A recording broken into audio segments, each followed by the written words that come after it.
Bientôt au Sénégal, Lions of Africa présente Tal India. Après avoir effectué 2 visites en Inde, en passant par la Norvège, Lions of Africa décide de rendre la balle au Sénégal. Une fusion de cultures indiennes et sénégalaises dans une atmosphère de folklore, sous la présidence de M. Macky Sall et sous l'égide de M. Abdoulaye Diop, ministre de la Culture et de la Communication, sous le parrainage de l'ambassadeur de l'Inde au Sénégal, les 6, 7 et 8 mai 2022, à Dakar, Saly et Saint-Louis. Les cultures indiennes et sénégalaises à l'unisson. Lions of Africa.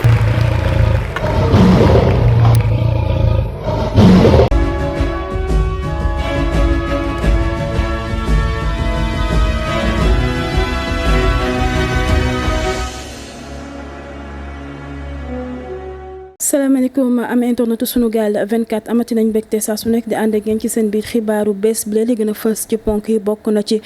coowal soxna Astou mi faatu woon ci hôpital Amadou Sakhir Mbaye bu Louga loolee nag ñu ci doon duuta baaraamu tuuma ñi nga xamante ni rek ñooy waa hôpital ba ca biir loolu juróom-benn sage-femme daan nañ leen ñu teg loxo waaye nag ñaax ci ñoom daan leen may li nga xamante ni rek mooy liberté provisoire ndax la ko waral nag ñoom ñaar ñooñu le dañ daal di rek wan lor coowal Ousmane Noël Dieng ak vidéo yi nga xamante ni rek daf ci doon sekk ak secrétaire am ci weeru koor gile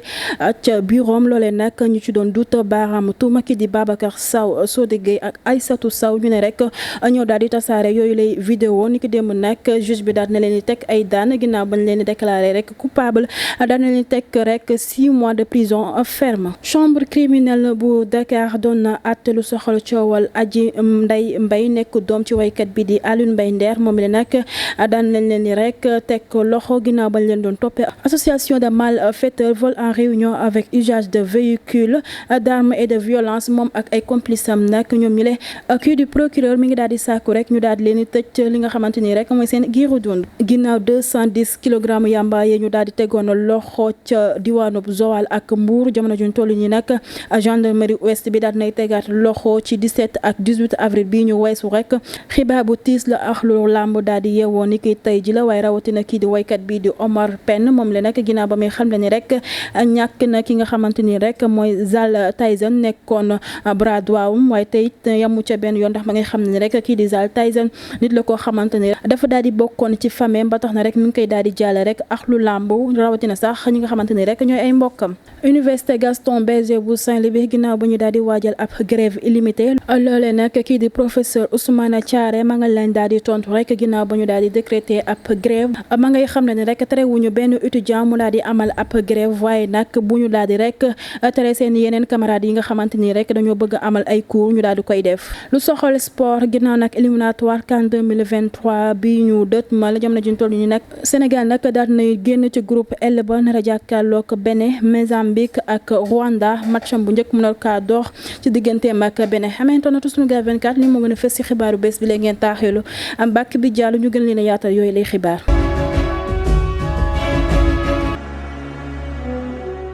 asalaamaaleykum xamante Sunugal 24 ñu nuyuwaat leen ci gën di nuyoo lu yees soxal Fatou Astou soxna mile juróom-benn sage-femme daan nañ leen di teg loxo ci biir loolu nag ñaax ci ñoom daan nañ leen di may rek liberté provisoire procès bi nag daat nañu koy dàq niki 27 avril bi ñu jëm ñoom ñooñu nag ñu ngi leen di toppee li nga xamante ni rek mooy mise en danger de la vie d'autrui maanaam rek ñàkk dimbali koo xamante ni rek dafa soxla woon ndimbal coowal Ousmane Noël Dieng ak vidéo yi nga xamante ni rek dañ ci doon duuta baaraamu tuuma Babacar Sow Sodé Gueye ak Aïssatou Sow na rek ñoo daal di tasaare yooyu lay vidéo yi nga xamante ni rek kii di Ousmane Noël Dieng daf ci doon sekk ak secrétaire am ci biir bureau ci weeru koor bi le loolee nag juloon polémique bu rëy jamono juñ toll ñi nag juge ba daal na leen di teg ay daan ginnaaw ba ñu daal di leen rek déclaré coupable daal na leen di teg rek 6 mois de prison ku ci mel ne Babacar Sow moom le nag juge bi daal dina koy daan rek juróom benn weeru kaso ko ca topp nag di Sodé Gueye moom mi leen nag dina tëdd li nga xamante ni rek mooy 3 weeru kaso ka ca topp di Aïssatou Sow moom mi leen nag dina daal di rek tëdd weeru kaso ginnaaw bi nag ñoom ñi leen nag dinañ daal di joxe ab amende lu toll ci 150 000. chambre criminelle bu Dakar doon atte lu soxal coowal Adji Ndeye Mbaye nekk doom ci waykat bi di Alioune Mbaye Nder ak ay complices am ginnaaw nag ñoom ñi leen bi ñu leen doon toppee association de malfaiteurs vol en réunion avec usage de véhicules d'armes et de violence violence ñoom ñi leen nag coow li mi nga daal di dooree ci atum 2019 ginnaaw bi rek ñu ci doon dut doomu Alioune Mbaye Nder bi rek ne moo nekkoon commanditaire ci benn agression bu ñu doon amal ci benn commerçant buy wuyoo ci turu Mouhamed Moustapha Diagne ñu gën koo xam ci selfie moom la sax ñi ngi xam ne ni rek dafa doon bëgganteek doomu Alioune Mbaye Nder bi la waaye ginnaaw bi nag kii di Adja Ndeye Mbaye daf ko daal di rek teg ab deal ba daal di rek jël ci moom xaalis bu takkoo takku waaye nag yemuñu ci benn yoon ndax bés ba ñu doon amal boobu lay agression rek dañ ko daal di jëm ay paaka ba mu sonnoon loolu ginnaaw bi nag ñu tegoon leen li nga xamante ni rek mooy loxo ni ki dem nag ñu ngi woon ca chambre criminelle bu Dakar kii di procureur bi nag la muy sàkk rek mooy rek ñu daal di leen di tëj seen giiru dund ate bi nag daal nañu koy dàq ci 17 mai bi ñu jëm ginnaaw 210 kilogramme yamba bi ñu tegoon loxo ci diwaanu Joal ak Mbour ci 4 avril bi ñu weesu gendarmerie ouest bi nag daal nay tegaat loxo yamba bu takkoo takku ci 17 ak 18 avril bi ñu génn lim ba sax ma nga daal di rek toll ci 860 kilogrammes xibaar bu tiis soxal axlu làmb rawatina nag waykat bi di Omar Pène ginnaaw bi ñu daal di ñàkkee rek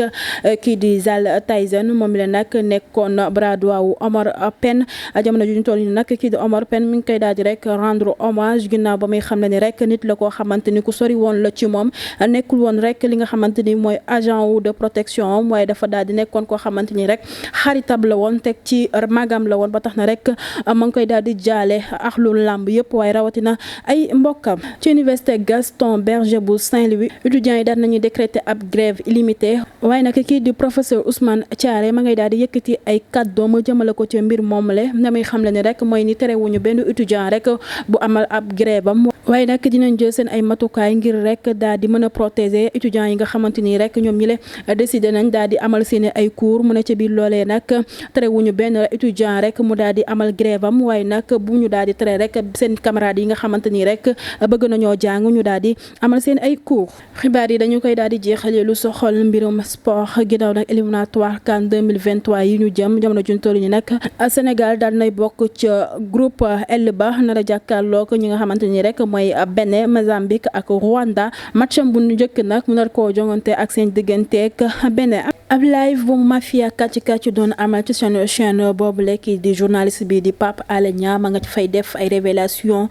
ci confrontation bi doxoon ci diggante Ndeye Khady Ndiaye ak Adji Sarr moom la nag ma ngay xam ne ni kii di Adji Sarr daal di nay rek wedd li nga xamante ni rek moom la ko doyen des juges daal di laaj ci Ndeye Khady Ndiaye ginnaaw ba mu koy xam ne ni rek ndax kii di Ndeye Khady Ndiaye dafa daal di bokk ci complot bi Adji Sarr nag wedd na lu nu mel wax ni musul wax lu nu mel teg ci rek di xam ne ni procès verbal bi nga xamante ni rek doon nañ wax ni ex capitaine Touré bii nii def na ko mu ne loolee nag amul ndax moom le nag liirut wala sax signé wut benn PV boo xamante ni rek dafa daal di jóge ci ex capitaine boobule Astou Dione moom journaliste 2STV ginnaaw ba muy xam ne ni rek dañ ko daal di diffamé te loolee ñu ci doon dut